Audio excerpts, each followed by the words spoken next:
Welcome to my YouTube channel. आज आम पढ़ा ओडिया व्याकरण जहाँकि संधि विषय। संधि आम कौन जाना संधिर डेफिनेशन देखंतु। परस्पर सन्निहित पूर्वपदर शेष वर्ण और परपदर प्रथम वर्णर मिलन को संधि कहुए। जो लिखा है ब्रह्मसी ब्रह्म युक्त ऋषि एटा जानी से संधि कहते। संधि आमर कौन तीन प्रकार देखो। फास्ट सुर संधि, व्यंजन संधि, विसर्ग संधि। तापर आम देखा स्वर संधि कौन ऊपर तो जापारे सब एग्जाम्पल जो अच्छे निर्गत हनि युक्तगत। तो देखु स्वर संधि कौन ऋषि कमलासन में बसी जो कमलासन अच्छी तार संधि विषय तो होती। देखु कम्बल युक्त आसन सेटा कौन हो कम्बला आसन केमिति है देखु।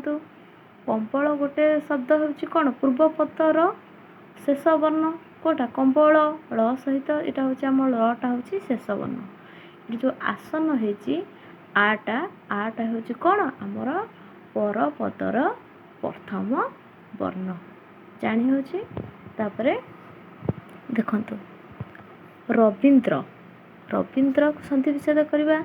रवि युक्त इंद्र कौन रवि युक्त इंद्र ईटा हूँ आमर कौन स्वरवर्ण स्वरवर्ण जानते यहाँ कौन हूँ आमर परपदर प्रथम वर्ण।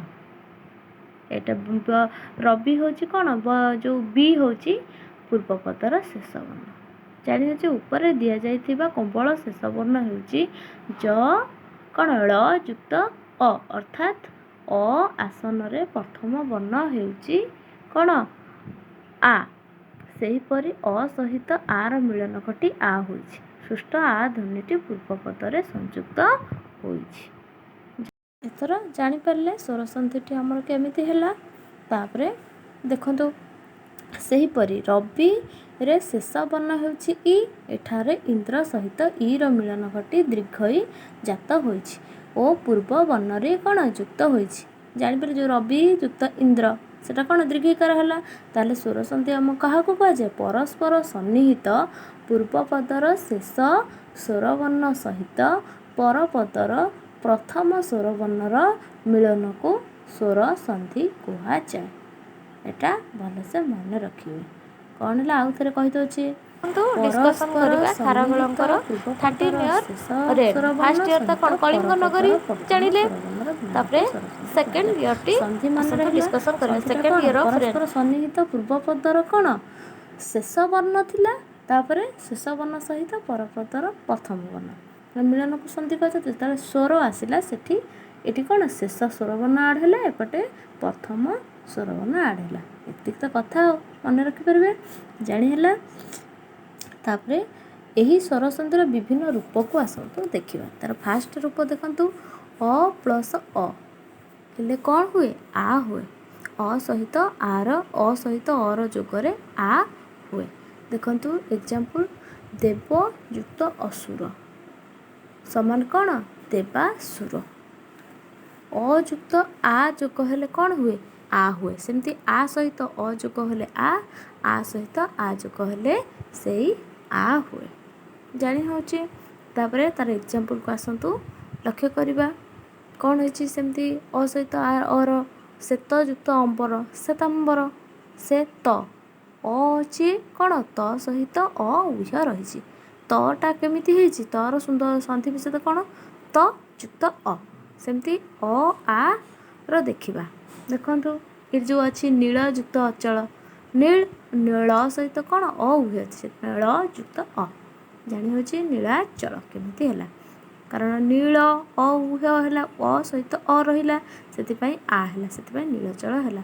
सेमती देखंतु एमती कौन अच्छी ह सहित कौन रहिबो ह सहित ह हेले सेटा कौन हबो हटा कौन अ उह होई रहिछि। देखंतु जो सिंहासन सिंह युक्त आसन जानी होची। तापर गुण युक्त आकार गुणाकार उच्च युक्त आसन उच्चासन सेमती आ युक्त अ जो कहले कौन आ हुए। सेमती अच्छी कौन यहाँ चिता युक्त अनल कौन है चिता नल आटा कौन आ पाई रही चिता तापर अ होची अयुक्त पाई अनल तो से कौन चिता नल। सेमती सुधांशु ସୁଧା ଯୁକ୍ତ ଅଂଶୁ ସୁଧାଂଶୁ। ତାପରେ ଘଟା ଦେଖନ୍ତୁ ଆ ପ୍ଲସ୍ ଆ ଯୁକ୍ତ ହେଲେ କ'ଣ ଆ ହୁଏ। ତ ବିଦ୍ୟା ଯୁକ୍ତ ଆଳୟ ବିଦ୍ୟାଳୟ। ସୁଧା ଯୁକ୍ତ ଆକାର ସୁଧାକାର। ଏଥିରୁ କ'ଣ ଜଣାଗଲା ଅ ବା ଆ ପରେ ଅ ବା ଆ ଥିଲେ ଦୁହେଁ ମିଶି ଆ ହୁଅନ୍ତି। ଏହି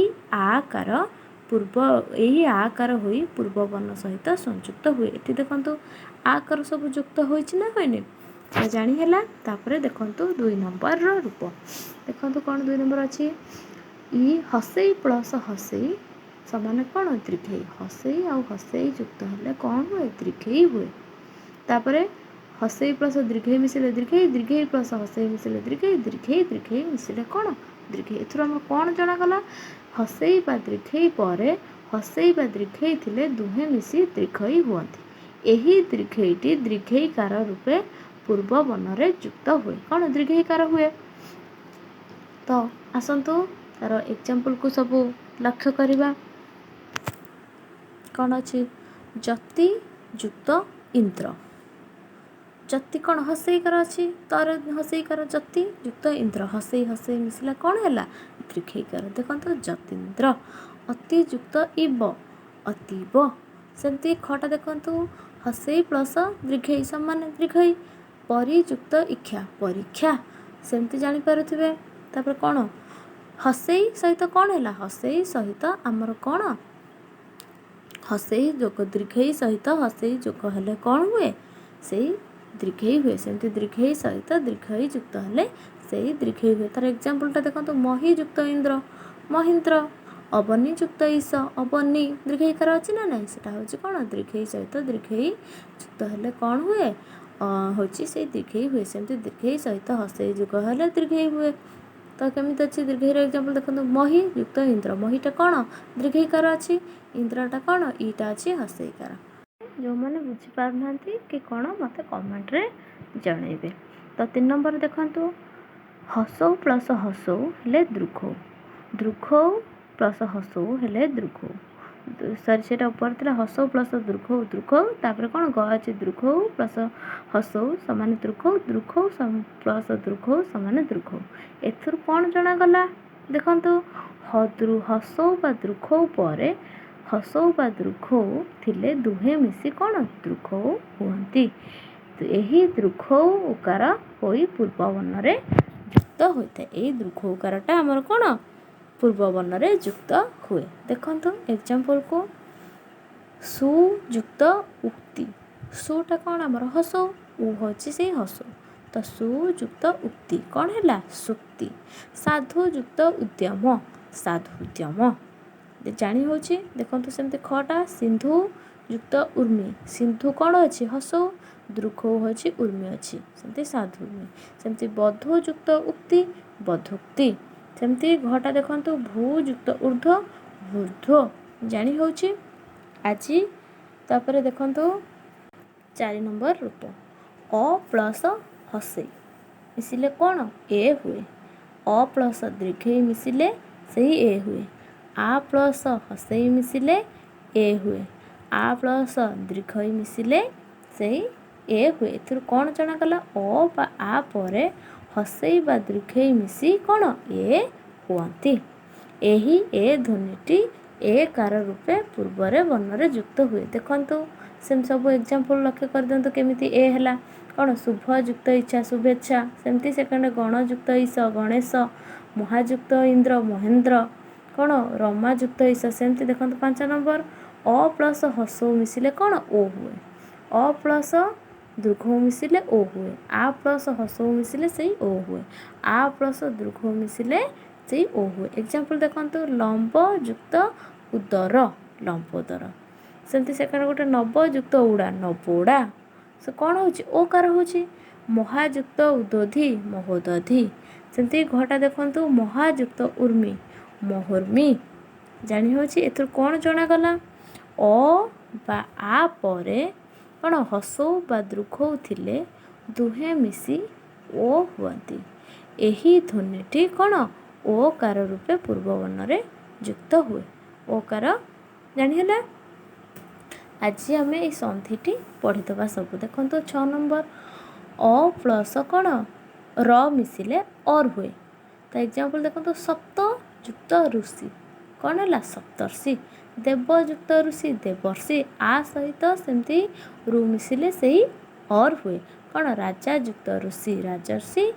ମହାଯୁକ୍ତ ଋଷି ମହର୍ଷି। ଏଥିରୁ କ'ଣ ଜଣାଗଲା ଅ ବା ଆ ପରେ ରୁ ଥିଲେ ଦୁହେଁ ମିଶି କ'ଣ ଅର୍ ହୁଅନ୍ତି। ଏହି ଅର୍ ଅ ପୂର୍ବ ବର୍ଣ୍ଣରେ ର ରେଫ୍ ହୋଇ ପୂର୍ବ ବର୍ଣ୍ଣରେ କ'ଣ ଯୁକ୍ତ ହୁଏ। ଏଇଠି ସବୁ ରେଫ୍ ଫଳା ହେଇଛି ନା ନାଇଁ ଦେଖନ୍ତୁ ରେଫ୍ ସବୁ ଲାଗିଛି ସବୁଥିରେ। ତାପରେ 7 ନମ୍ବର ଦେଖନ୍ତୁ ଅ ପ୍ଲସ୍ ଏ ମିଶିଲେ ଐ ହୁଏ। ଦେଖନ୍ତୁ ଐ ଫଳା ଯେମିତି ଐକାର ହେବ ସରି ଐ ଫଳା କହିଦେଲେ ଐକାର ହୁଏ। ତ କ'ଣ ଅଛି ତା'ର ଏକ୍ଜାମ୍ପଲ୍କୁ ଦେଖନ୍ତୁ ହିତ ଯୁକ୍ତ ଏସି କ'ଣ ଅଛି ହିତୈଷୀ। ଜନ ଯୁକ୍ତ ଏକ ଜୈନିକ। ସେମିତି ଆ ପ୍ଲସ୍ ଅ ପ୍ଲସ୍ ଐ ମିଶିଲେ ଐ। ଆ ପ୍ଲସ୍ ଏ ମିଶିଲେ ଐ। ଆ ପ୍ଲସ୍ ଐ ମିଶିଲେ ଐ ଐକାର ହୁଏ। ଏଥିରୁ କ'ଣ ଜଣାଗଲା ଅ ବା ଆ ପରେ ଏ ବା ଐ ଥିଲେ ଦୁହେଁ ମିଶି ଐ ହୁଅନ୍ତି। ଏହି ଐକାର ରୂପେ ପୂର୍ବ ବର୍ଣ୍ଣରେ ଯୁକ୍ତ ହୁଏ। 8 ନମ୍ବର ଦେଖନ୍ତୁ ଅ ପ୍ଲସ୍ ଓ ମିଶିଲେ ଔ ହୁଏ। ଅ ପ୍ଲସ୍ ଔ ମିଶିଲେ ଔ ହୁଏ। ଆ ପ୍ଲସ୍ ଓ ମିଶିଲେ ଔ ହୁଏ। ଆ ପ୍ଲସ୍ ଔ ମିଶିଲେ ସେହି ଔ ହୁଏ। ଦେଖିଲେ ଏଥିରୁ ଆମର କ'ଣ ଜଣାଗଲା ଅ ବା ଆ ପରେ ଓ ବା ଔ ଥିଲେ ଦୁହେଁ ମିଶି ଔ ହୁଅନ୍ତି। ସେଇଟା କ'ଣ ଔକାର ରୂପେ କ'ଣ ପୂର୍ବ ବର୍ଣ୍ଣରେ ଯୁକ୍ତ ହୁଏ। ଦେଖନ୍ତୁ ଏକ୍ଜାମ୍ପଲ୍ କ'ଣ ଜଳ ଯୁକ୍ତ ଓଘ କ'ଣ ହେଲା ଜଳୌଘ। ଅ କ'ଣ ଳ ସହିତ ଉହ୍ୟ ହେଇକି ଅଛି ମୁଁ ଫାଷ୍ଟରୁ କହିଛି ଳ ମାନେ ଳ ଯୁକ୍ତ ଅ ଳରେ ହଳାନ୍ତ ଯୁକ୍ତ ଅ ଜାଣିଅଛି। ସେକେଣ୍ଡ ଦେଖନ୍ତୁ ବନ ଯୁକ୍ତ ଔଷଧି ବନୌଷଧି। ମହାଯୁକ୍ତ ଓଜ ମହୋଜ। ମହାଯୁକ୍ତ ଔଷଧ ମହୌଷଧ ଜାଣିଛି। 9 ନମ୍ବର କ'ଣ ଦେଇଛି ଇ ପ୍ଲସ୍ ଅ ମିଶିଲେ କ'ଣ ୟ ହୁଏ। ସେମିତି ଇୟର ଯେମିତି କ'ଣ ନା ଇ ହସେଇ ପ୍ଲସ୍ ଅ ଦେଖିଲେ। ତାପରେ ଖଟା କ'ଣ ଅଛି ହସେଇ ପ୍ଲସ୍ ଆ ମିଶିଲେ ୟା ହୁଏ। ୟ ଉଚ୍ଚାରଣ ଫାଷ୍ଟ ପାଟିକି କ'ଣ ଉଚ୍ଚାରଣ କରୁଛ ହସେଇ ୟ ଶୁଣାଯାଉଛି ନା ନାଇଁ। ଫାଷ୍ଟ ତୁମ ପାଟିକୁ ଫାଷ୍ଟ ମାନେ ତୁମର ସ୍ୱରଟା କ'ଣ ଉଚ୍ଚାରଣ ହେଉଛି ସେଇ ଗୋଟିକ ହେଉଛି ସନ୍ଧି। କିଛି ମାନେ ବହୁତ ସହଜ ଥରେ ପଢ଼ିଲେ ମୋର ଭିଡ଼ିଓଟିକୁ କଣ୍ଟିନ୍ୟୁ ଦେଖନ୍ତୁ ସନ୍ଧି କ'ଣ ପୁରା କ୍ଲିଅର୍ ହେଇଯିବ। ଏଇ ଭିଡ଼ିଓରେ ମୁଁ ସନ୍ଧିର ପୁରା ଡିଟେଲ୍ସ ପଢ଼େଇଦେବି। ସେମିତି ଏଥିରେ ଆମେ କ'ଣ ଜାଣିଲେ ହସେଇ ବା ଦୀର୍ଘେଇ ପରେ ହସେଇ ବା ଦୀର୍ଘେଇର ଭିନ୍ନ ସ୍ୱରବର୍ଣ୍ଣ ଥିଲେ ହସେଇ ବା ଦୀର୍ଘେଇ ସ୍ଥାନରେ ୟ ହୁଏ। ଏହି ୟ ପରବର୍ତ୍ତୀ ସ୍ୱରବର୍ଣ୍ଣରେ ମିଳିତ ହୋଇ ପୂର୍ବ ବର୍ଣ୍ଣରେ ଯୁକ୍ତ ହୁଏ। ସେମିତି ଯେଉଁ ହସେଇ ପ୍ଲସ୍ ୟା ହସେଇ ପ୍ଲସ୍ ୟ ହେଲେ କ'ଣ ୟ ହେଉଛି। ହସେଇ ପ୍ଲସ୍ ଆ ମିଶିଲେ ୟା ହେଲା। ଦୀର୍ଘେଇ ପ୍ଲସ୍ ଅ ମିଶିଲେ ସେ କ'ଣ ହେଲା ଦୀର୍ଘେଇ ଯେ ଇ ନା ନାହିଁ ସେଠି ୟ ହେଲା। ଦୀର୍ଘଇ ପ୍ଲସ୍ ୟୁ ହେଲା। କେମିତି ହେଲା ଦୀର୍ଘ ଇଟା ଆମେ ଇ କହୁଛେ ନା ନାହିଁ ସେଥିପାଇଁ ୟୁ ହେଲା। ତ 10 ନମ୍ବର ଦେଖନ୍ତୁ ହସଉ ପ୍ଲସ୍ ଅ କ'ଣ ହେଲା ୱ ଜାଣି ହେଉଛି। ତାପରେ ସେମିତି ହସଉ ପ୍ଲସ୍ ଏ ୱେ ଓ ହେଲା କ'ଣ ହସଉ ପ୍ଲସ୍ ଅ ମିଶିଲେ ଓ ହେଲା। ଯଦି ଏ ହେଲା ମାନେ ଏ କାର ଆଡ଼ ହେଲା ୱେ। ତ ତାପରେ କ'ଣ ଅଛି ହସଉ ପ୍ଲସ୍ ଆ ୱ ହେଇଥିଲା ତାପରେ ଆ ଯୁକ୍ତ ହେଲା ମାନେ ୱା ହେଲା। ତ ତାର ଏକ୍ଜାମ୍ପଲ୍କୁ ଫାଷ୍ଟ ଦେଖନ୍ତୁ ଅନୁଯୁକ୍ତ ଅୟ ଅନୟ। ସୁଯୁକ୍ତ ଆଗତ ସ୍ୱାଗତ। କେମିତି ହେଲା ସ୍ୱାଗତ ୱ ପ୍ଲସ୍ ଆ ସ୍ୱା ଜାଣି ହେଉଛି। ସେମିତି ବହୁ ଆଡ଼ମ୍ବର ବହୁ ଯୁକ୍ତ ଆଡ଼ମ୍ବର ବହୁ ଆଡ଼ମ୍ବର। ସେମିତି ବଧୂଆଦି ବଧୂ ଯୁକ୍ତ ଆଦି କ'ଣ ହେଲା ବଧୂଆଦି ଜାଣି ହେଉଛି। କେମିତି ହେଲା ଫାଷ୍ଟ ଜାଣିବେ ହସଉ ପ୍ଲସ୍ ଅ ହେଲେ କ'ଣ ୱ ହେଲା। ଯଦି ୱ ହେଲା ଆ ଯୁକ୍ତ ହେଲେ ୱା। ସେହିପରି ତାର ଏକ୍ଜାମ୍ପଲ୍କୁ ଜାଣି ହେଲା କେମିତି ହସଉ ପ୍ଲସ୍ ଆ ହେଲେ କେମିତି ୱା ହେଲା ଜାଣିପାରିଲେ। ସୁଯୁକ୍ତ ଆଗତ ସ୍ୱାଗତ ହେଲା। ସେମିତି ବହୁ ଆଡ଼ମ୍ବର କେମିତି ହେଲା ବହୁଆ। ବହୁ ଉଟା କ'ଣ ଅଛି ହ ସହିତ ହ ଯୁକ୍ତ ଉ ହୁ ହେଲା ସେଟା ଉଟା ଉହ୍ୟ ଅଛି। ତ ବହୁ ଆଡ଼ମ୍ବର ବହୁ ଯୁକ୍ତ ଆଡ଼ମ୍ବର ବହୁ ଆଡ଼ମ୍ବର। ଏଥିରୁ କ'ଣ ଜଣାଗଲା କ'ଣ ହେଲା ଦେଖନ୍ତୁ ଉ ବା ଦୃଘଉ ପରେ ଦୃଘଉ ବା ହସଉର ଭିନ୍ନ ଅନ୍ୟ ସ୍ୱରବର୍ଣ୍ଣ ଥିଲେ ହସଉ ବା ଦୃଘଉ ସ୍ଥାନରେ ୱ ହୁଏ। ଏହି ପରବର୍ତ୍ତୀ ସ୍ୱରବର୍ଣ୍ଣ ମିଳିତ ହୋଇ ପୂର୍ବ ବର୍ଣ୍ଣରେ ଯୁକ୍ତ ହୁଅନ୍ତି। ଜାଣି ହେଲା କେମିତି ୱ ହେଲା, ୱା ହେଲା, ୱେ ହେଲା, କେମିତି ହେଲା ଜାଣି ହେଲା। ତ ମୁଁ ଆଉ ଥରେ କହିଦେଉଛି କେମିତି ହେଲା। ହସେଇ ପ୍ଲସ୍ ଅ ଯୁକ୍ତ ହେଲେ କ'ଣ ହେଲା? ୱ ହେଲା। ଆଉ ଥରେ କହିଦେଲେ ଆପଣଙ୍କର କ'ଣ ଭଲସେ ମନେ ରହିଯିବ। କ'ଣ ହସେଇ ପ୍ଲସ୍ ଅ ହେଲେ ୱ, ତାପରେ କ'ଣ ହେଉଛି ହସଉ ପ୍ଲସ୍ ଏ ହେଲେ ୱେ, ଜାଣି ହେଲା। ତ ୟ କେମିତି ହେଲା ତ ଜାଣିପାରିଲେ। ତାପରେ ଦେଖିବା ଆସନ୍ତୁ 11 ନମ୍ବରର ରୂପ। ତ 11 ନମ୍ବର ଦେଖନ୍ତୁ ଏ ଯୁକ୍ତ ଅ ସମାନ ଅୟ। ତାର ଏକ୍ଜାମ୍ପଲ୍ ଦେଖନ୍ତୁ ନେ ଯୁକ୍ତ ଅନ୍ନ। ନେ ହେଉଛି କ'ଣ ଏ ଅଛି, ଆଡ଼ ଅଛି, ଉହ ଅଛି ନା ନାଇଁ ଏ ନେ ଯୁକ୍ତ ଅନ୍ନ। ସେମିତି ଏକ୍ଜାମ୍ରେ ପଡ଼ିବ ସବୁ ଡାହାଣ ପଟ ପ୍ରାକ୍ଟିସ୍ କରିଦେଲେ ଜାଣିବ। ନୟନର ସନ୍ଧି ବିଚ୍ଛେଦ କ'ଣ ପଡ଼ିଥିବ, କ'ଣ ଲେଖିବେ ନା ନେ ଯୁକ୍ତ ଅନ୍ନ ଜାଣି ହେଉଛି। ତାପରେ କେମିତି ଅଛି କ'ଣ ଆୟ କେମିତି ହେଲା। ଐ ଯୁକ୍ତ ଅ ମିଶିଲେ କ'ଣ ହୁଏ? ଆୟ ହୁଏ। ତ ଦେଖନ୍ତୁ ତାର ଏକ୍ଜାମ୍ପଲ୍ ଦେଖନ୍ତୁ ନଈ ଯୁକ୍ତ ଅକ। ନଈ ହେଉଛି ଐକାର ପାଇଁ, ଐ ପ୍ଲସ୍ ଅ ଅଛି। ଆମେ କ'ଣ ଜାଣିଲେ ଐ ପ୍ଲସ୍ ଅ ମିଶିଲେ କ'ଣ ହୁଏ? ଆୟ ହୁଏ। ତ ନାୟକ କେମିତି ହେଲା ଦେଖନ୍ତୁ ନଈ ପ୍ଲସ୍ ଅକ। ଏକ୍ଜାମ୍ରେ ପଡ଼ିବ ଏମିତି ଗାୟକର ସନ୍ଧି ବିଚ୍ଛେଦ କ'ଣ ହେବ? କଇ ଯୁକ୍ତ ଅକ। ନାୟକର ନଈ ଯୁକ୍ତ ଅକ। ତ ଏଥିରୁ ଆମେ କ'ଣ ଜାଣିଲେ? ଏଥିରୁ ଆମେ ଜାଣିଲେ ଯେ ଏ ବା ଐ ପରେ ଅନ୍ୟ ସ୍ୱରବର୍ଣ୍ଣ ଥିଲେ ଅୟ ଓ ଐ ସ୍ଥାନରେ ଆୟ ହୁଏ। ଏହି ଅୟ ଓ ଆୟ ସହିତ ପରବର୍ତ୍ତୀ ସ୍ୱରବର୍ଣ୍ଣ ଯୁକ୍ତ ହୁଏ। 11 ନମ୍ବର ଏକ୍ଜାମ୍ପଲ୍ ସବୁ ଜାଣିଗଲେ। ତାପରେ 12 ନମ୍ବର ଦେଖନ୍ତୁ ଓ ପ୍ଲସ୍ ଅ ହେଲେ କ'ଣ ହୁଏ? ଅବ୍ ହୁଏ। ତ ଓ ଔ ସହିତ ଉ ହେଲେ ଅବୁ ହୁଏ। ଉ ହେଉଛି ହସୁ ଜାଣିଛନ୍ତି। ତାର ଏକ୍ଜାମ୍ପଲ୍ ଦେଖନ୍ତୁ ଭୋ ଯୁକ୍ତ ଅନ୍ନ କ'ଣ? ଭବନ। ଫାଷ୍ଟ ଆମେ ରାଇଟ୍ ସାଇଡ଼୍ରୁ ପ୍ରାକ୍ଟିସ୍ କଲେ ଯେତେବେଳେ ଏକ୍ଜାମ୍ରେ ପଡ଼ିବ ଆପଣଙ୍କୁ ଇଜି ହେବ। ଭବନର ସନ୍ଧି ବିଚ୍ଛେଦ କ'ଣ? ଭୋ ଯୁକ୍ତ ଅନ୍ନ। ସେମିତି ପବନର ସନ୍ଧି ବିଚ୍ଛେଦ କ'ଣ? ପୋ ଯୁକ୍ତ ଅନ୍ନ। କେମିତି ହେଲା ନା ଆମର ଓ ସହିତ ଅ ଯୁକ୍ତ ହେଲେ ସେଇଟା କ'ଣ ହେଉଛି? ଅବ୍ ହେଉଛି। ଜାଣି ହେଲା କେମିତି ଭବନ ହେଲା। ଭବ ଫାଷ୍ଟ ଜାଣିବେ ଭବ। ଭବ ହେଲେ କ'ଣ? ଭୋ ଯୁକ୍ତ ଅବ। ଅବ ପାଇଁ ଆମର କ'ଣ ଥିଲା? ଓ ପ୍ଲସ୍ ଅ। ସେମିତି ଜାଣି ହେଲା ପବନ ସେମିତି ପୋ ଯୁକ୍ତ ଅନ୍ନ। ସେମିତି ଔ ପ୍ଲସ୍ ହସଉର ଯଦି ହେଲା ଆବୁ ସେମିତି ଭାବୁକ। ଭାବୁକର କ'ଣ ହେବ? ଭୌ ଯୁକ୍ତ ଉକ। ଏଥିରୁ କ'ଣ ଜଣାଗଲା? ଓ ବା ଔ ପରେ ଅନ୍ୟ ସ୍ୱରବର୍ଣ୍ଣ ଥିଲେ ଅ ସ୍ଥାନରେ ଅବ୍ ଓ ଔ ସ୍ଥାନରେ ଆବ୍ ହୁଏ। ଜାଣି ହେଲା କେମିତି?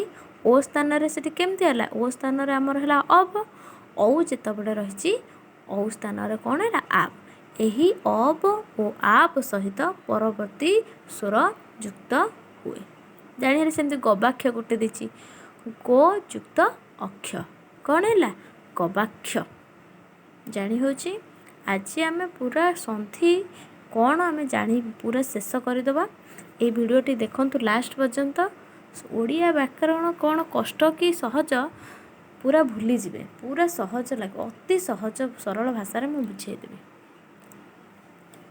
ସବୁ ଏକ୍ଜାମ୍ରେ ଲାଗନ୍ତି ସମସ୍ତଙ୍କୁ, ଆମକୁ ବି ଲାଗେ ଓଡ଼ିଆଟା ସହଜ, କିନ୍ତୁ ଏକ୍ଜାମ୍ ହଲ୍ରେ ଯେତେବେଳେ ଏମିତି ସନ୍ଧି ବିଚ୍ଛେଦ ପଡ଼ିଦେଇଯିବ ଡାଇରେକ୍ଟ ଏମିତି ତ ପଡ଼ିବ ନା ଭୋ ଯୁକ୍ତ ଅନ୍ନ। କ୍ୱଚିତ୍ କିଛି କିଛି ଜାଗାରେ ପଡ଼େ ଭୋ ଯୁକ୍ତ ଅନ୍ନ ଭବନ, କିନ୍ତୁ ସବୁ ପଡ଼େ ଏମିତି ଗାୟକ।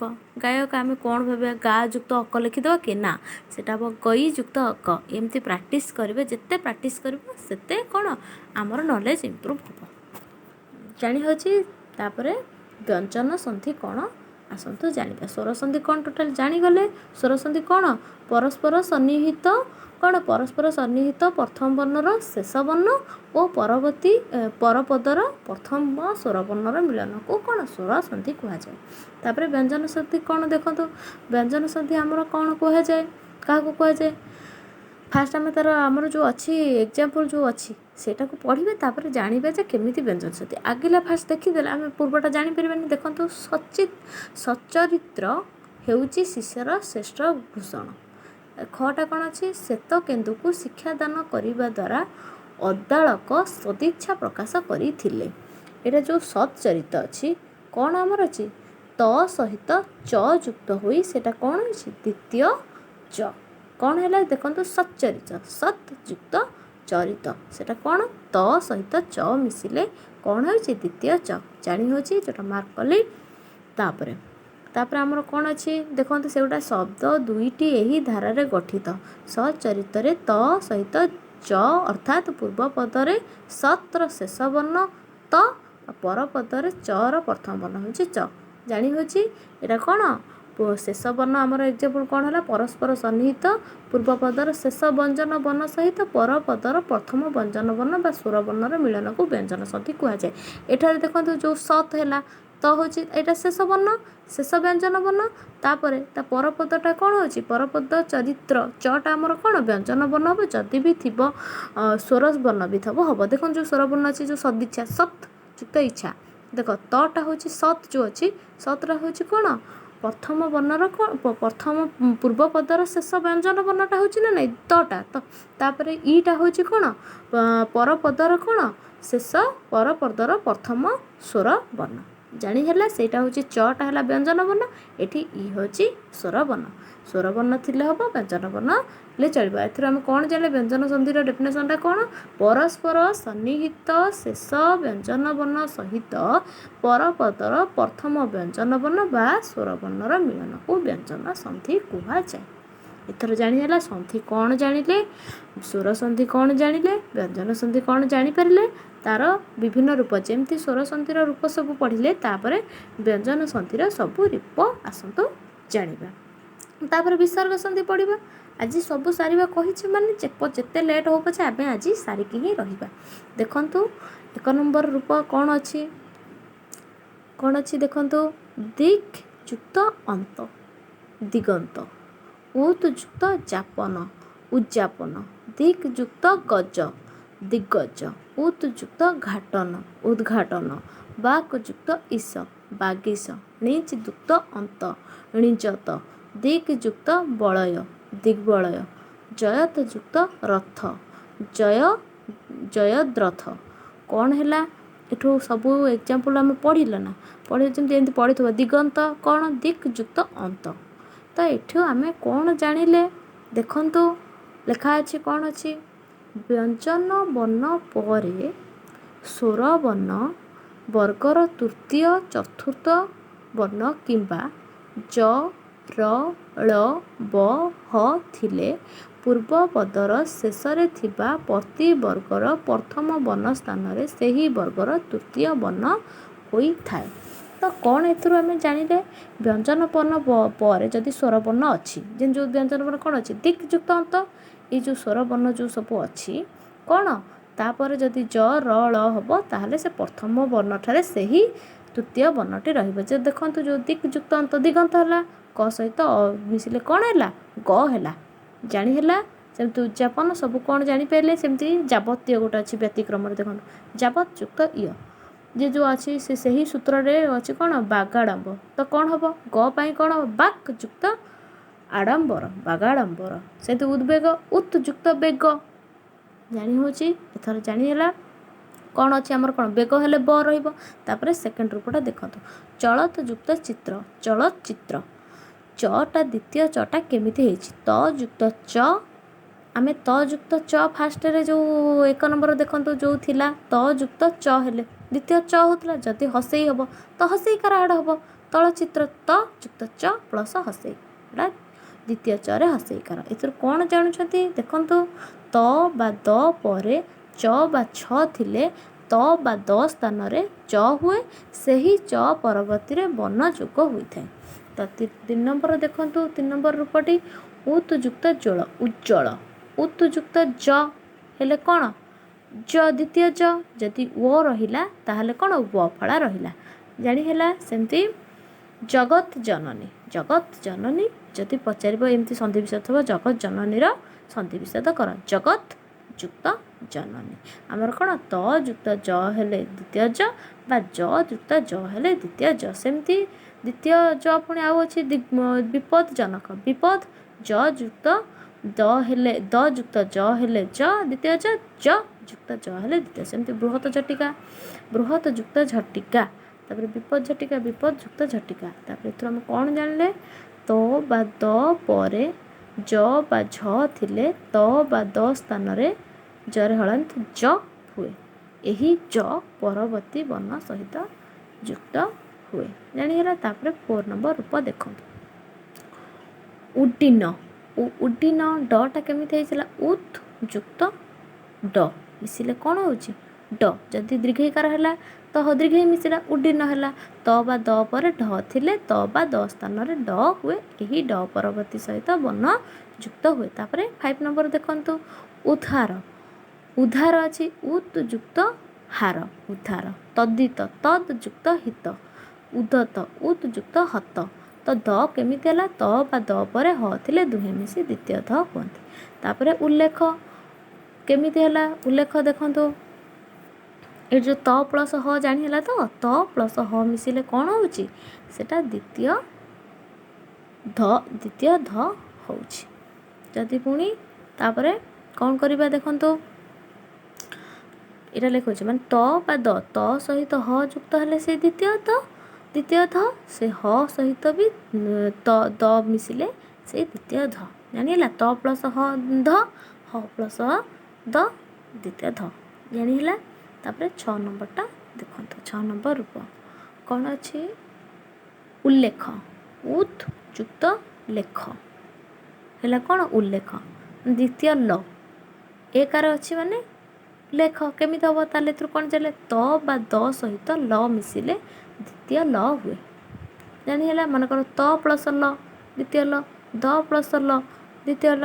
ଯଦି ଏ ଥବ ମାନେ ଦ୍ୱିତୀୟ ଲରେ ଏକାର ରହିବ। ଜାଣିହେଲା। ତ ବା ଦ ପରେ ଲ ଥିଲେ ତ ବା ଦ ସ୍ଥାନରେ ଲ ହୁଏ ପରବର୍ତ୍ତୀ ସହିତ ମିଳିତ ହୋଇଥାଏ। 7 ନମ୍ବର ଦେଖନ୍ତୁ। ଉତ୍ ଯୁକ୍ତ ଶୃଙ୍ଖଳ। ଉଚ୍ଛୃଙ୍ଖଳ। ଉଚ୍ଛୃଙ୍ଖଳ କେମିତି ହେଲା? ତ ସହିତ ସ ପ୍ଲସ୍ ରୁ ମିଶିଲେ ସେଇଟା କ'ଣ ହେଉଛି? ଛୃ। ଦ୍ୱିତୀୟ ଛରେ ରୁ ଫଳା ରହିଲା। ସେମିତି ତାର ବି ଆଉ ଗୋଟେ ଅଛି ଚ ପ୍ଲସ୍ ଛ ପ୍ଲସ୍ ରୁ। ଏଥିରୁ କ'ଣ ଜାଣିଲେ? ତ ବା ଦ ପରେ ସ ଥିଲେ ତ ବା ଦ ସ୍ଥାନରେ ଚ ବା ସ ସ୍ଥାନରେ ଛ ହୁଏ। ସେମିତି ଯେଉଁ ଅଛି ବିପଦ ସଂଖ୍ୟା ଦ ସହିତ ସ ମିଶିଲେ କ'ଣ ହେଲା? ଛ ଦ୍ୱିତୀୟ ଛ। 8 ନମ୍ବର ରୂପ ଦେଖନ୍ତୁ। ଜଗନ୍ନାଥ।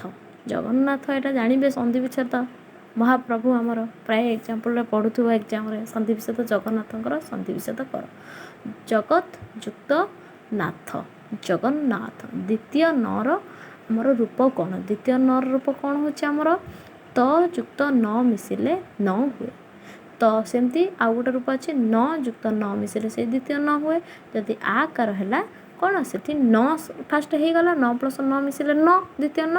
ତା ସହିତ ଯଦି ଆ ଯୁକ୍ତ ହେଲା ତ ଆକାର ହେଲା ତ ନ ନୂଆ। ଜାଣିହେଲା ନା। ଜାଣିହେଲା। ତାପରେ ଦେଖନ୍ତୁ ତାର ଏକ୍ଜାମ୍ପଲ୍ ଫାଷ୍ଟ ଦେଖନ୍ତୁ କ'ଣ ଅଛି? ବାଡ଼ମୟ।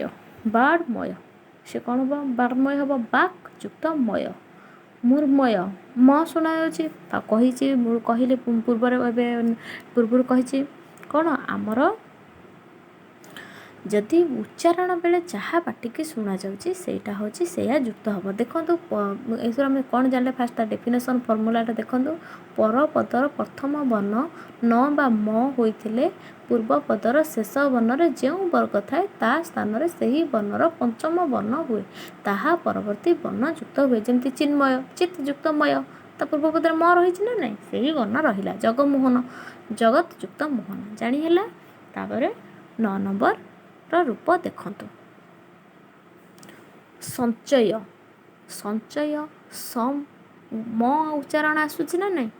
ମ ଉଚ୍ଚାରଣ ଆସୁଛି। ତାହେଲେ ମ ସହିତ ଚ ଯୁକ୍ତ ହେଲେ କ'ଣ ହେବ? ୱଞ୍ଚଞ୍ଚ। ଜାଣି ହେଉଛି ସେଇଟା କ'ଣ ହେଉଛି? ୱଞ୍ଚଞ୍ଚ। ଯଦି ସେମିତି ମ ସହିତ ଜ ରହିବ ତାହେଲେ ୱଞ୍ଚଞ୍ଚ। ତାପରେ ଯଦି ମ ସହିତ ବ ଯୁକ୍ତ ହେବ ୱମ୍ବମ୍ବ। ମ ସହିତ କ'ଣ ଯୋଗ ହେବ? ଯଦି କ'ଣ ଇ ଯୋଗ ହେଲା ସେଇଟା କ'ଣ ହେଲା? ମ ସହିତ ହସେଇ ଲେଖିଦେଲି। ସେଇଟା ହେଉଛି ମ ସହିତ ଜ ଯୋଗ ହେଲେ ମଞ୍ଜ। ତାପରେ କ'ଣ ଅଛି ତାର ଏକ୍ଜାମ୍ପଲ୍ ସବୁ ଦେଖନ୍ତୁ ତାପରେ ଜାଣିପାରିବେ ଭଲସେ। କେମିତି ମ ସହିତ ଜ ଯୋଗ ହେଲେ କେମିତି ହେଲା ଦେଖନ୍ତୁ। ସଞ୍ଜୟ ସଂଯୁକ୍ତ ଜୟ ସଞ୍ଚୟ ସଂଯୁକ୍ତ ଚୟ ସଞ୍ଚୟ। ତାପରେ ମ ପରେ ଯେଉଁ ବର୍ଗର ଯେହେତୁ ଜାଣିଲେ ମ ପରେ ଯେଉଁ ବର୍ଗର ବର୍ଣ୍ଣ ଥାଏ ମ ସ୍ଥାନରେ ସେହି ବର୍ଗର ପଞ୍ଚମ ବର୍ଣ୍ଣ ବର୍ଗ ହୁଏ। ବିଳ୍ପ ପରେ ମ ସ୍ଥାନରେ ଅନୁସାର ମଧ୍ୟ ହୋଇଥାଏ। ଅନୁସାର ମାନେ ଯେଉଁ ସଞ୍ଜୟ ଲେଖା ହେଇଛି ଅଞ୍ଜ ଜାଗାରେ ସଞ୍ଜୟ ସେମିତି ବି ଲେଖନ୍ତି, ଏମିତି ବି ଅନୁସାର ଦେଇ ଲେଖନ୍ତି ନା ନାହିଁ। ଯେମିତି ସମ୍ବାଦ ଅମ୍ବବ ଆକାର ସମ୍ବାଦ ସ୍ୱର ଅନୁସାର ବି ଦେଇ କରନ୍ତି। ଦେଖନ୍ତୁ 11 ନମ୍ବର ସଂସାର। ଜାଣିପାରିଲେ ଅନୁସାର କେମିତି? ସମ୍ ଯୁକ୍ତ ସ ହେଲେ ସଂସାର। ମ ପରେ ଅବର୍ଗ୍ୟ ବର୍ଣ୍ଣ ଥିଲେ ମ ସ୍ଥାନରେ ଅନୁସାର ହୁଏ। ହେଲା ଅବର୍ଗ୍ୟ ସବୁ ଦେଖନ୍ତୁ ସ ର ଭ ବର୍ଗୀୟ ବର୍ଣ୍ଣ ସବୁ କ'ଣ ବ ଜ ଏସବୁ ପଢ଼ିଥିବେ ଆଗରୁ। ମୁଁ ଗୋଟେ ଦିନ ବର୍ଗୀୟ କେଉଁଟା ଅବର୍ଗ୍ୟ ବର୍ଣ୍ଣ କେଉଁଟା କହିଦେବି ଜାଣିଛୁ। ତାପରେ 11 ନମ୍ବର ଦେଖନ୍ତୁ ସ ଯୁକ୍ତ ତ ମିଶିଲେ କ'ଣ ହୁଏ? ଷ୍ଟ। ସେଇଟା ସେମିତି ସ ଯୁକ୍ତ ଥ ମିଶିଲେ ସେଇଟା ହୁଏ କ'ଣ? ଷ୍ଟ। ଜାଣି ହେଉଛି। ତ ତାର ଏକ୍ଜାମ୍ପଲ୍ ଦେଖନ୍ତୁ ତୁ ସୁଯୁକ୍ତ ତ ସେଇଟା କ'ଣ ହେଲା? ତୁଷ୍ଟ। ଦେଖ ତ ମୁଁ ଲେଖିଦେଉଛି ସ ଯୁକ୍ତ ଥ ମିଶିଲେ କ'ଣ? ଷ୍ଟ ହୁଏ। ଏଠି ଉଭୟ ହେଇକି କେମିତି ଲେଖା ହେଇଛି ଜାଣିପାରିବିନି ବୋଲି ଲେଖିଦେଉଛି। ସେମିତି ସ ଯୁକ୍ତ ଥ ହେଲା କେମିତି ହେଲା? ଷଷ୍ଠ। ଯେମିତି ଷ୍ଟର ରୂପ ଜାଣିପାରିଲେ ଶିଷ୍ଟ। ତ ପାଇଁ କ'ଣ? ଷ୍ଟ ପାଇଁ କ'ଣ? ସ ଯୁକ୍ତ ତ ଜାଣି ହେଲା। ତାପରେ 12 ନମ୍ବର ଦେଖନ୍ତୁ ସଂସ୍କୃତି ସମ୍ ଯୁକ୍ତ କୃତି। ଯେତେବେଳେ ଅନୁସାର ରହିବ ମ ହଳାନ୍ତରେ କ'ଣ? ଅବର୍ଗ୍ୟ ବଚନ ରହିବ ଆଡ଼। ଦେଖନ୍ତୁ ସେମିତି ପରିଷ୍କାର ପରିଯୁକ୍ତ କାର ପରିଷ୍କାର। ତ ସଂସ୍କାର ସମ୍ ଯୁକ୍ତ କାର ସେଟା ହେଉଛି କ'ଣ? ସଂସ୍କାର। ତ କ'ଣ ହେଉଛି ଆମର ସମ୍ ସହିତ କ'ଣ? ସମ୍ ସହିତ ଆମର କ'ଣ ଯୋଗ ହେଲେ? ସମ୍ ସହିତ କାର ଯୋଗ କଲେ ଆମର କ'ଣ ହେଲା? ସଂସ୍କାର। ସଂସ୍କାର କ'ଣ ହେଲା? ସମ୍ ଅଛି ମାନେ ଅନୁସାର ରହିଲା, ଯେହେତୁ ଅବର୍ଗ୍ୟ ବ୍ୟଞ୍ଜନ କ ଅଛି ତ ସେଥିପାଇଁ ହେଲା କ'ଣ? ସଂସ୍କାର। ଏଥିରୁ ଆମେ କ'ଣ ଜାଣିଲେ? ସମ୍ ଓ ପରି ଉପସର୍ଗ ପରେ କୃ ଧାତୁ ନିଷ୍ପନ୍ନକାର କୃତିକରଣ ପ୍ରଭୃତି ପଦ ରହିଲେ କ'ଣ? ସ ବର୍ଣ୍ଣର ଆଗମନ ହୁଏ ଏବଂ ତାହା ପରବର୍ତ୍ତୀ ବର୍ଣ୍ଣ ସହିତ ଯୁକ୍ତ ହୁଏ। ସ୍ଥଳ ବିଶେଷରେ ମୂର୍ଧନ୍ୟସ ଦନ୍ତେଶ ମୂର୍ଧନ୍ୟସ ସତ୍ତ୍ୱବିଧି ଅନୁଯାୟୀ ସରେ ପରିଣତ ହୁଏ। ତ 13 ନମ୍ବର ତାପରେ ଦେଖନ୍ତୁ କ'ଣ ଅଛି? ଆପଦ କାଳ ଅଛି କ'ଣ? ଆପଦ ଯୁକ୍ତ କାଳ ଏମିତି ସନ୍ଧି ବିଚ୍ଛେଦ ପଡ଼ିଥିବ। ତତ୍ପର ତତ୍ ଯୁକ୍ତ ପର। ଏଥିରୁ କ'ଣ ଜାଣିଲେ? ଦ ବା ଧ ପରେ କ ଖ ପ ଫ ସ ମଧ୍ୟରୁ କୌଣସି ଗୋଟିଏ ବର୍ଣ୍ଣ ଥିଲେ ତ ବା ଧ ବର୍ଣ୍ଣରେ ପରିଣତ ହୁଏ। ଯେମିତି ହେଲା କ୍ଷୁଦ୍ ପିପାସା କ୍ଷୁଦ୍ ଯୁକ୍ତ ପିପାସା। ତତ୍ପର ତଦ୍ ଯୁକ୍ତ ପର ଜାଣି ହେଲା। ତ 14 ନମ୍ବର ଦେଖନ୍ତୁ ଅନୁଚ୍ଛେଦ କହିଥିଲି ସେଥିରେ ଅନୁ ଉ ହସ ସହିତ କ'ଣ ଅଛି? ଚ ଯୁକ୍ତ ହେଲେ କ'ଣ? ଛ ହୁଏ, ଦ୍ୱିତୀୟ ଛ ହୁଏ। ଏଠି ଏକାର ଅଛି ଅନୁ ଯୁକ୍ତ ଛେଦ ଛ ଅଛି। ଅନୁଚ୍ଛେଦ ପରିଚ୍ଛଦ ପରିଯୁକ୍ତ ଛଦ ବିଚ୍ଛେଦ ବି ଯୁକ୍ତ ଛେଦ। ଏଥିରୁ କ'ଣ ଜାଣିଲେ? ଛ ପରେ ପୂର୍ବ ପଦର ଅନ୍ତଃସ୍ଥିତ ସ୍ୱରବର୍ଣ୍ଣ ଥିଲେ ଚର ଆଗମ ହୁଏ। ଏହି ଚ ଓ ପରବର୍ତ୍ତୀ ଛ ମିଶି ଦ୍ୱିତୀୟ ଛ ହୁଅନ୍ତି। ଜାଣି ହେଲା। ତାପରେ ବିସର୍ଗ ସନ୍ଧି କ'ଣ ଜାଣିବା? ଏଥର ଜାଣିପାରିଲେ ତ ବ୍ୟଞ୍ଜନ ସନ୍ଧି କ'ଣ? ବ୍ୟଞ୍ଜନ ସନ୍ଧିର ଡେଫିନେସନ୍ କ'ଣ ସବୁ ଜାଣିଲେ। ଆଉଥରେ ବି ମୋ ଭିଡ଼ିଓକୁ ଆଉଥରେ ଦେଖିଦେବେ, ଭଲସେ ମନେ ରହିବ। ତାପରେ ଦେଖନ୍ତୁ ବିସର୍ଗ ସନ୍ଧି। ବିସର୍ଗ ମାନେ କ'ଣ? ବିସର୍ଗ ଜାଣିଥିବେ ବିସର୍ଗ ଚିହ୍ନ। ପ୍ରାତର ତ ପ୍ରାତଃ, ଦୂର ଦୁଃ, ମନସ୍ ମନଃ, ତାପରେ ତେଜସ୍ ତେଜଃ। ଏଥିରୁ କ'ଣ ଜାଣିଲେ? ଦେଖନ୍ତୁ ଉପର ଶବ୍ଦ ଗୁଡ଼ିକୁ ଆମେ ଲକ୍ଷ୍ୟ କଲେ ଯେଉଁ ଅନ୍ତର ଅନ୍ତଃ ନିର୍ ଏସବୁ ଦୂର ଦୁଃ ଏଥିରୁ କ'ଣ ଜଣାପଡ଼ୁଛି ଯେ ର ଆଉ ସ ହେଉଛି ବିସର୍ଗର ଗୋଟିଏ ରୂପ। ଯେତେବେଳେ ଏମିତି ଅ ଥିବ ଦୂର ଥିବ ସେଟା ହେବ ଦୁଃ। ଏ ଯେଉଁ ଯଶସ୍ ଅଛି ଯଶଃ। ତ ଦେଖନ୍ତୁ ମନସ୍ତାପ ନିରୀକ୍ଷଣ ନିର୍ ଅଛି ନିର୍ ଯୁକ୍ତ କ'ଣ? ଇକ୍ଷଣ। ନିର୍ ଯୁକ୍ତ ଯଦି ହେବ ଆମେ ଜାଣିପାରୁଛନ୍ତି ନା ନାହିଁ? ନିରୀକ୍ଷଣ ନିର୍ ପାଇଁ ଆମର କ'ଣ ଅଛି? ନିହି। ଜାଣି ହେଲା। ତ ନିହି ଯୁକ୍ତ ଇକ୍ଷଣ ନିରୀକ୍ଷଣ। କାହିଁକି ଦୀର୍ଘେଇ ଇକ୍ଷଣ ଲେଖା ହେଲା? ଯେହେତୁ ଦୀର୍ଘେଇକାର ଅଛି। ଜାଣି ହେଉଛି। ତାପରେ ମନସ୍ତାପ ଦେଖନ୍ତୁ ମନସ୍ତାପ ମନସ୍ ଯୁକ୍ତ ତାପ ମାଇଣ୍ଡକୁ ଆସିବ। ମନସ୍ ପାଇଁ ଆମେ ଏଠି କ'ଣ ପଢ଼ିଲେ? ବିସର୍ଗ ସନ୍ଧିରେ ମନସ୍ ପାଇଁ ରହିବ କ'ଣ? ମନଃ। ତ ସେଠି ରହିଲା କ'ଣ? ମନଃ ଯୁକ୍ତ ତାପ। ଏଥିରୁ ଆମେ କ'ଣ ଜାଣିଲେ? ଏଥିରୁ ଆମେ ଦେଖିଲେ ଯେ ପ୍ରଥମ ଶବ୍ଦ ନିରୀକ୍ଷଣରେ ପୂର୍ବପଦ ଶେଷରେ ଥିବା ବିସର୍ଗ ସହିତ ପରପଦର ଆଦ୍ୟବର୍ଣ୍ଣ ସ୍ୱରବର୍ଣ୍ଣ ମିଳନ ହୋଇଥିଲା। ଦ୍ୱିତୀୟ ସ୍ଥାନରେ କ'ଣ ମନସ ହୋଇଥିଲା? ଏଥିରୁ ତାହେଲେ ବିସର୍ଗ ସନ୍ଧି କ'ଣ ବୋଲି ଆମେ ଜାଣିଲେ? ପୂର୍ବପଦର ଶେଷରେ ଥିବା ବିସର୍ଗ ସହିତ ପରପଦର ପ୍ରଥମରେ ଥିବା ସ୍ୱରବର୍ଣ୍ଣ ଓ ବ୍ୟଞ୍ଜନ ବର୍ଣ୍ଣର ମିଳନ ହେଲେ ବିସର୍ଗ ସନ୍ଧି ହୁଏ। ଜାଣି ହେଲା ବିସର୍ଗ ସନ୍ଧି କେମିତି ହୁଏ? ବିସର୍ଗ ସନ୍ଧି ମାନେ ବିସର୍ଗ ଥିବ ଚିହ୍ନ, ଜାଣିପାରିବେ ଏଇଟା ବିସର୍ଗ ସନ୍ଧି। ସ୍ୱର ସନ୍ଧି କ'ଣ ଜାଣିଲେ, ବ୍ୟଞ୍ଜନ ସନ୍ଧି କ'ଣ ଜାଣିଲେ, ଏଥର ବିସର୍ଗ ସନ୍ଧି କ'ଣ ଜାଣିଲେ ଆଉ ଥରେ କହିଦେଉଛି। ପୂର୍ବପଦର ଶେଷରେ ଥିବା ବିସର୍ଗ ସହିତ ପରପଦର ପ୍ରଥମରେ ଥିବା ସ୍ୱରବର୍ଣ୍ଣ ବା ବ୍ୟଞ୍ଜନ ବର୍ଣ୍ଣର ମିଳନକୁ ବିସର୍ଗ ସନ୍ଧି ହୋଇଥାଏ। ଜାଣି ହେଲା। ତାପରେ ଦେଖନ୍ତୁ ତାର 1 ନମ୍ବର ରୂପକୁ, ନବଃ ଯୁକ୍ତ ଡର। କ'ଣ ହେଲା? ନବଃଶ୍ଚର। ସେଟା କ'ଣ? ନବଃଶ୍ଚର। ଫାଷ୍ଟ ଏପଟ ରାଇଟ୍ ପଟ ଦେଖିବେ ନବଃଶ୍ଚର ଦେଇଛି, କ'ଣ ହେବ? ତ ନବଃଶ୍ଚର ହେଲେ କ'ଣ? ସ ସହିତ ଚ ଯୁକ୍ତ ହେଲେ କ'ଣ ହୁଏ? ସେଟା ଚ ହୁଏ। ଜାଣି ହେଉଛି। এইটা রাইট পটটা ଦେଖିଲେ ସନ୍ଧି କରିବେ। ଏମିତି ନବଃ ଡର ଚର ଅଛି, ଏମିତି କନଫ୍ୟୁଜନ୍। ଯେତେ ପ୍ରାକ୍ଟିସ୍ କଲା ପରେ ତ ସେଇଟା ଫ୍ଲୁଏଣ୍ଟ ହେଇଯିବ, କିନ୍ତୁ ରାଇଟ୍ ପଟ ତ ସବୁ ଆମର ପଡ଼େ ଏମିତି ସନ୍ଧିବିଚ୍ଛେଦ ନବଶ୍ଚରର ସନ୍ଧିବିଚ୍ଛେଦ କର। କ'ଣ କରିବେ? ନବଃ ଯୁକ୍ତ ଚର। ନବଃ ଯୁକ୍ତ ଚର। ନବଃ ପାଇଁ ଯଦି ଆମର ହେବ ନବଃ ଯେ କ'ଣ? ନଭସ୍। ନଭସ୍ ସ ଅଛି ମାନେ ନଭଶ୍ଚର। ନଭସ୍ ଯୁକ୍ତ ଚର। ନଭସ୍ ପାଇଁ କ'ଣ? ସ ପାଇଁ ଆମର ବିସର୍ଗ ରୁହେ। ପୂର୍ବରୁ କହିଲେ କ'ଣ? ବିସର୍ଗ ହେଉଛି କ'ଣ? ସ ଆଉ ଅର ସହିତ ତାର କ'ଣ ରୂପ ଥାଏ, ଏଥିରୁ ଜଣାପଡ଼ିଥିଲା ପଢ଼ିଲେ। ତ ସେମିତି ଦେଖନ୍ତୁ ବିସର୍ଗ ପରେ ଟ ବା ଠ ଥିଲେ ବିସର୍ଗ ସ୍ଥାନରେ ସ ହୁଏ। ଯେ ଦେଖନ୍ତୁ ଧନୁଷ୍ଟକାର ଏକ୍ଜାମ୍ପଲଟା, ଧନୁଷ୍ଟକାର ଧନୁ ଯୁକ୍ତ ଟଙ୍କାର, ସେଇଟା ହେଲା କ'ଣ? ଧନୁଷ୍ଟକାର। ଆମର କ'ଣ? ସ ସହିତ ଟ ଯୁକ୍ତ ହେଲେ ସେଇଟା କ'ଣ? ଷ୍ଟ ହୁଏ। ସେମିତି ସ ତାପରେ ସ ସହିତ ତ ଯୁକ୍ତ ହେଲେ ସେଇଟା କ'ଣ ହେବ? ସ୍ତ। ଯଦି ଆକାର ରହିଲା ତାହେଲେ ହେଲା ସ୍ତା। ଜାଣି ହେଉଛି। ଦେଖନ୍ତୁ ତାପରେ ସ ରୂପୀ ବିସର୍ଗ ପରେ ଅ ବା ବର୍ଗର ତୃତୀୟ ଚତୁର୍ଥ ପଞ୍ଚମ କିମ୍ବା ଜ ର ବ ହ ଥିଲେ ବର୍ଗ ସ୍ଥାନରେ ଓ ହୁଏ।